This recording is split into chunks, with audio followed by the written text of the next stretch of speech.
करेंगे तो हमको लाखों वर्ष लग जाएंगे, एक लोक का वर्णन नहीं हो पाएगा। इतने विशाल लोक इस आसमान के ऊपर बने हुए हैं। लेकिन संक्षिप्त में हम आपको बता रहे हैं कि किन किन मंडलों को पार करते हुए तुम्हारी ये जीवात्मा अपने 5वें मंडल पर यानी कि सचखंड में पहुंचेगी। रास्ते में कौन कौन से देश मिलेंगे, उस देश के कौन कौन से राजा मिलेंगे, तो जरा संक्षिप्त में आप समझ लीजिए। प्रेमी भाई बहनों, जब आप भजन करोगे और जब घंटे और शंख की आवाज को सुनोगे तो उसी घंटे शंख की आवाज को पकड़ करके ये जीवात्मा ब्रह्मांडों की चढ़ाई करती है। पलक झपकते ये जीवात्मा खरबों योजन ऊपर चली जाती है। मान लो आप किसी जंगल में खो गए और चारों तरफ अंधेरा ही अंधेरा हो, कोई रास्ता आपको नजर ना रहा हो, तो आप किसी टापू या पहाड़ पर चढ़ करके और वहीं से आवाज लगाते हो कि भाई कोई हमारी आवाज को सुन रहा हो तो कृपया करके हमको रास्ता बताओ। मान लो किसी आदमी ने आपकी आवाज को सुना और उसने आपको आवाज दी कि भाई हम तुमको ये आवाज दे रहे, तुम इस आवाज को पकड़ करके और तुम हम तक पहुंचाओ। भले ही हमें दिखाई ना पड़े, लेकिन हम उसकी आवाज को पहले सुनेंगे कि वो आवाज पूरब से आ रही या पश्चिम से आ रही, और फिर उस आवाज को पकड़ करके हम उसी जगह पहुंच जाएंगे जहां पर वो व्यक्ति आवाज दे रहा। ठीक उसी प्रकार से इस मानव मंदिर के अंदर, इस हरि मंदिर के अंदर वो परमात्मा आवाज दे रहा। जब ये जीवात्मा उस आवाज को सुनेगी तो उस आवाज को पकड़ करके ये जीवात्मा वहीं पहुंच जाएगी जहां वो परमात्मा बैठ करके आवाज दे रहा। तो वो आवाज कब सुनाई पड़ेगी? जब आप भजन करोगे और जब घंटे और शंख की आवाज को सुनोगे तो उसी घंटे शंख की आवाज को पकड़ करके ये जीवात्मा ब्रह्मांडों की चढ़ाई करती है। पलक झपकते है जीवात्मा खरबों योजन ऊपर चली जाती। ये चांद सूरज सितारों को पार करने के बाद में सबसे पहले जो आपको लोक मिलेगा उसे महात्माओं ने शिवलोक कहा। शिवलोक तमोगुणी स्थान है, वहां के मालिक शिव जी हैं। वो पार्वती जी के साथ उस लोक में विराजमान है। शिव जी का दर्शन करने के बाद में फिर जब आप ऊपर चढ़ोगे उसी के ऊपर ब्रह्मा जी का लोक आएगा। ब्रह्मा जी का लोक वो रजोगुणी स्थान है, वहां के मालिक ब्रह्मा जी हैं। वो गायत्री सावित्री और सरस्वती के साथ उस लोक में विराजमान है। और ब्रह्मा जी का दर्शन करने के बाद में फिर घंटे शंख की आवाज को पकड़ करके फिर जब आप ऊपर चढ़ोगे उसी के ऊपर विष्णु लोक आएगा। विष्णु लोक वो सतोगुणी स्थान है, वहां के मालिक विष्णु जी हैं। उनका बड़ा मनमोहक स्वरूप है। उनकी 4 भुजाएं हैं और चारों भुजाओं में शंख गदा पद्म और चक्र सुशोभित है। और आप क्षीर सागर में लक्ष्मी जी के साथ विराजमान है। ये तीनों देवता ब्रह्मा विष्णु और महादेव अपने अपने लोक में बैठ करके राज कर रहे हैं। एक रचयिता है जो हम जीवों को रचता है, एक पालनहार है जो हम जीवों को पालता है, एक संहार करता है जो हम जीवों को नष्ट कर देता। और एक का काम है शरीर को बनाना, एक का काम है शरीर की सुरक्षा करना, एक का काम है शरीर को नष्ट कर देना। इनकी जो माता है वो आद्या महाशक्ति है। ब्रह्मा विष्णु महादेव लोक के ऊपर वो आद्या महाशक्ति का लोक आता है, उसी को देवी दुर्गा का लोक कहा जाता। उसे लोक को पार करने के बाद में सबसे पहला देश पड़ता है, या यूं कह लीजिए कि पहली राजधानी पड़ती है जिसे महात्माओं ने सहस दल कवल कहा। वहां के जो मालिक हैं वो निरंजन भगवान है। ये ब्रह्मा विष्णु महादेव ये निरंजन भगवान के ही पुत्र हैं। और ये आद्या महाशक्ति ये देवी दुर्गा ये निरंजन भगवान की अर्धांगिनी है। और निरंजन भगवान स्वयं तीनों लोकों के मालिक हैं। उन्हीं को त्रिलोकीनाथ कहा जाता है। हिंदू उन्हीं को परमात्मा कहते हैं। मुसलमान उन्हीं को खुदा कहते हैं, ईसाई उन्हीं को गॉड कहते हैं। ये जल एक है। जल को चाहे आप पानी कह लो, चाहे वाटर कह लो, चाहे आप नीर कह लो। इसी तरह प्रेमी भाई बहनों, वो परमात्मा एक है। हम लोग लफ्जों के झगड़े में उलझे हुए हैं। घंटे और शंख की आवाज जो हर इंसान के अंदर गूंज रही, वो आवाज उन्हीं के मुखार बिंद से हो रही। निरंजन भगवान का जो स्वरूप है वो ज्योति स्वरूप है। हजार बाती की अखंड ज्योति वहां पर बराबर जल रही। अरे हम लोग मंदिरों में, घरों में ज्योत जलाते हैं, ये तो हम आप उसकी नकल करते हैं, लेकिन इस ज्योति में तेल की जरूरत पड़ती है, बाती की जरूरत पड़ती है, लेकिन वो अखंड ज्योति वहां पर ऐसी जल रही जिसमें ना तेल की जरूरत है और ना बाती की जरूरत है। अरे महात्माओं ने लिखा है, उल्टा कुआं गगन में तिसमें जरे चिराग, तिसमें जरे चिराग, बिना रोगन बिन बाती, 6 ऋतु 12 मास जरत रहे दिन राती। सतगुर मिले जो होए ताहि की नजर में आवे, और बिन सतगुर नहीं कोई वाह को दर्शावे। वो अखंड ज्योति ऐसी है जिससे पूरा ब्रह्मांड प्रकाशवान हो रहा। जितनी भी अवतारी शक्तियां आई, अरे भगवान राम आए, राम को वहीं से नीचे उतारा गया। इसीलिए उस देश को अयोध्या नगरी या कौशलपुर देश भी कहा जाता है। गोस्वामी जी महाराज जब साधना करके वहां पहुंचे, तभी गोस्वामी जी महाराज ने रामचरित्र मानस में लिख दिया। देखो प्रेमी भाई बहनों, रामचरित्र मानस में गोस्वामी जी महाराज ने जो भी लिखा है वो सब अंतर का भेद लिखा। जब उन्होंने साधना किया, साधना करके जब ऊपर गए, अपनी दिव्य दृष्टि से जो कुछ उन्होंने ऊपर जाकर देखा वो रामचरित्र मानस में लिख दिया। अरे आप लोग ऊपर गए नहीं, आपने कुछ देखा नहीं, इसीलिए आप अर्थों को समझ नहीं पाते हो और अर्थ का अनर्थ कर देते हैं। तो क्या लिखा गोस्वामी जी महाराज ने? देखिए गोस्वामी जी महाराज रामचरित्र मानस में लिखते हैं कि मोद्यो नैन त्रिशत में भयो, पुन चितवत कौशलपुर गयो। जब मैंने अपने बाहर की आंख बंद की, मेरे अंतर की आंख खुल गई और मैं क्या देख रहा हूं, मैं कौशलपुर देश में पहुंच गया। मोहे विलोक राम मुस्काई, मुझे देख करके भगवान राम प्रसन्न हो गए। उन्होंने ऊपर जाने का मुझे रास्ता दे दिया। मैं ऊपर जा करके क्या देख रहा हूं, उधर माज सुनंडज राया, देखे बहु ब्रह्मांड निकाया, अति विचित्र ताह लोक अनेका, और रचना अधिक एक। विचित्र विचित्र भांत के वहां पर लोक बने हुए, एक से बढ़कर एक सुंदर सोने के वहां पर महल बने, जिनकी शोभा अवर्णीय है। प्रेमी भाई बहनों, वो असली अयोध्या नगरी है, वो भगवान राम का असली देश है।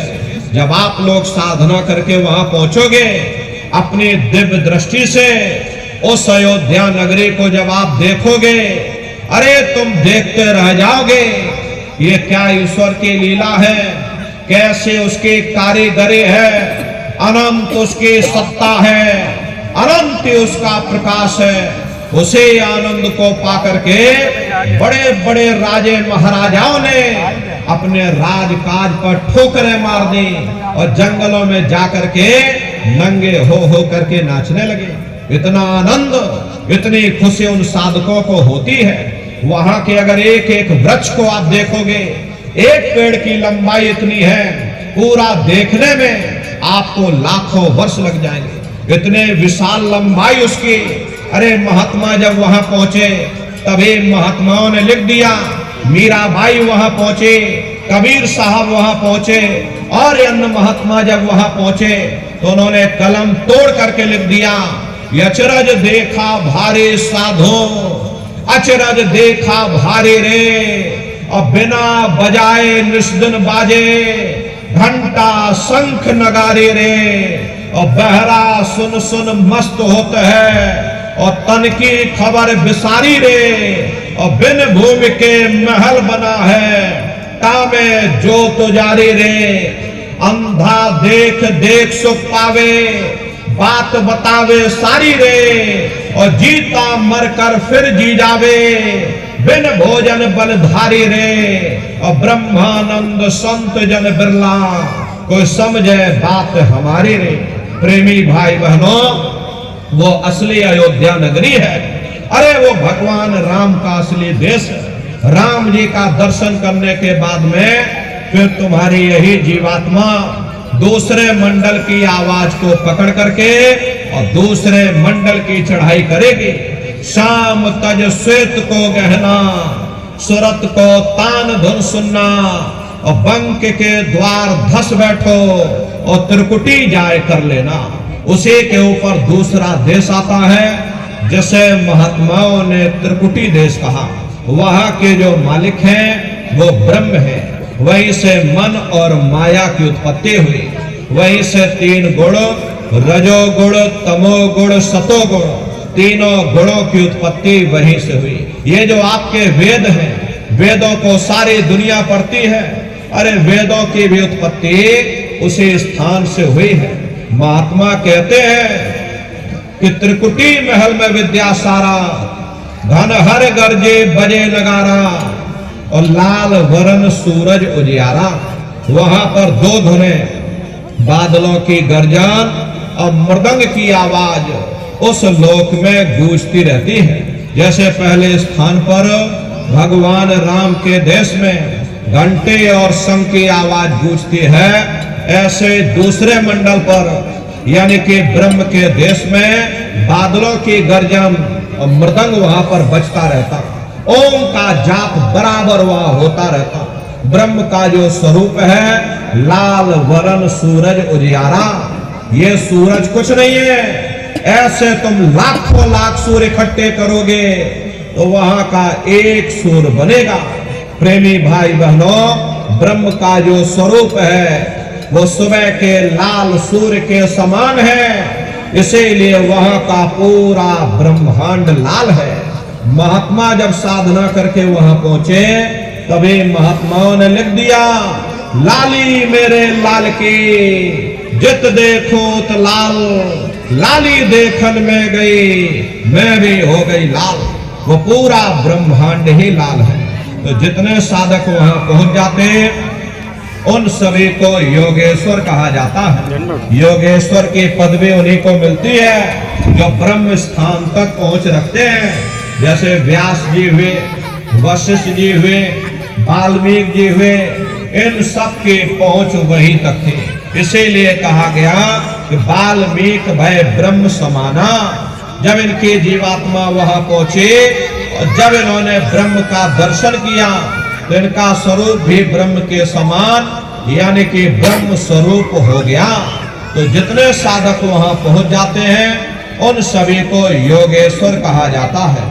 योगेश्वर भगवान श्री कृष्ण उसी देश में वास करते हैं। ये जो ब्रह्म देश है वो श्री कृष्ण भगवान का ही देश है और श्री कृष्ण भगवान वहीं पर रहते हैं। अरे बाहर की जन्माष्टमी नहीं है जो आप लोग यहाँ जन्माष्टमी मनाते हो, ये तो आप नकल करते हो। महात्माओं ने कहा था भाई सही मायने में तुम जन्माष्टमी कब मनाओगे? जब तुम्हारी ये जीवात्मा 5 तत्व जल पृथ्वी अग्नि वायु आकाश और 3 गुण रजोगुण तमोगुण सतोगुण 5 तत्व 3 गुणों से परे होकर के और ब्रह्म देश में पहुंच करके जब तुम कृष्ण भगवान का दर्शन कर लोगे तब सही मायने में जन्म अष्टमी मनाई जाएगी। वहां कृष्ण भगवान का दर्शन करने के बाद में फिर तुम्हारी यही जीवात्मा तीसरे मंडल की आवाज को पकड़ करके और तीसरे मंडल की चढ़ाई करेगी। आगे पहुंचे सुन झंकार, ररंकार धुन सुनी पुकार, आगे श्वेत सुन्न है भाई, मान सरोवर बैठ भाई। उसी के ऊपर तीसरा देश आता है। जैसे महात्माओं ने सुन्न देश कहा, उसी को रारंग देश कहा जाता, उसी को अक्षर और नेति कहा जाता। वहां के जो मालिक हैं वो रारंग पुरुष यानी कि पर ब्रह्म पुरुष है। वहां किंगरी और सारंगी दो धुनें उस लोक में गूंजती रहती हैं। और पर ब्रह्म पुरुष का जो स्वरूप है वो पूर्णमासी के चंद्रमा के समान बड़ा ही मनमोहक स्वरूप है। इसी स्थान पर प्रेमी भाई बहनों एक बहुत बड़ा अमृत का सरोवर बना है, जिसे महात्माओं ने मान सरोवर कहा। जब तुम्हारी ये जीवात्मा उस मान सरोवर में जाकर स्नान कर लेगी तो जन्म जन्मांतरों के तुम्हारे मैले पाप कर्म साफ हो जाएंगे। अरे यहाँ के पानी से तुम्हारे कर्मों की सफाई नहीं होने वाली, ये बाहर का पानी तुम्हारे शरीर के मैल को धो सकता है, लेकिन जो पापों का मैल है, जो अंतःकरण में जो कर्मों की गंदगी आपने अपने ऊपर लाद रखी है, वो जब साफ होगी जब आप तीसरे मंडल पर पहुंच करके उस गंगा में डुबकी लगाओगे। उस गंगा में स्नान करने के बाद में ये जीवात्मा हंस रूप हो जाती है। हंसन मिले हंसा हो जाए, मिले जो अमीय आहारा है। जीवात्मा का खुद का प्रकाश उस अमृत के सरोवर में स्नान करने के बाद में 16 सूर्य के बराबर हो जाता। वहीं पर जीवात्मा अपने असली स्वरूप में वापस आ जाती। फिर यही जीवात्मा चौथे मंडल की आवाज को पकड़ करके और चौथे मंडल की चढ़ाई करती है। 2 पर्वत के संग निहारो और भंवर गुफा के संत पुकारो। 2 पर्वतों को पार करने के बाद में वो बड़ा सुंदर देश आता है, जिसे महात्माओं ने भंवर गुफा कहा। वहां के जो मालिक हैं वो सोहंग पुरुष है, मां नहीं है। हाँ पे अंग की मात्रा सोहंग पुरुष है। वहां बंसी यानी मुरली की मधुर ध्वनियां सदा उस लोक में उच्चारण होती रहती। और सोहंग पुरुष का जो स्वरूप है वो दोपहर के सूर्य के समान महाप्रकाशवान स्वरूप है। अरे स्वरूप में अंतर है। पहले स्थान पर निरंजन भगवान का जो स्वरूप है वो ज्योतिष स्वरूप है। दूसरे स्थान पर ब्रह्म का जो स्वरूप है वो सुबह के लाल सूर्य के समान है। तीसरे स्थान पर ब्रह्म पुरुष का जो स्वरूप है वो पूर्णमासी के चंद्रमा के समान है। चौथे स्थान पर सोहंग पुरुष का जो स्वरूप है वो दोपहर के सूर्य के समान महाप्रकाशवान स्वरूप है। और वहां के धनी का दर्शन करने के बाद में ताके परे धाम सतनामा और बीन बजे सतलोक ठिकाना। सोहंग देश के ऊपर वो 5वां देश आता है, जिसे महात्माओं ने सचखंड देश कहा।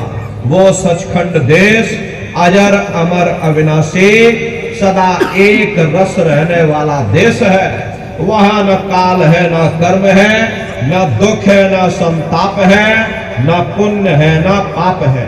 जो जीवात्माएं वहां पर पहुंच जाती हमेशा के लिए जन्म मरण के बंधनों से आजाद हो जाती।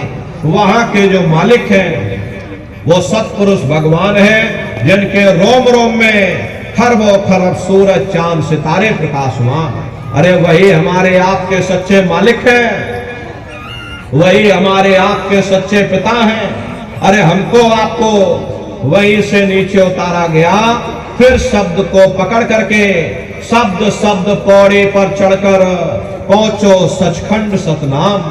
तो शब्द कब पकड़ में आएगा? जब आप भजन करोगे। और भजन कैसे किया जाएगा जरा अच्छी तरह से समझ लीजिए। ये आंख और कान को बंद करिएगा, लेकिन मन को रोकिएगा।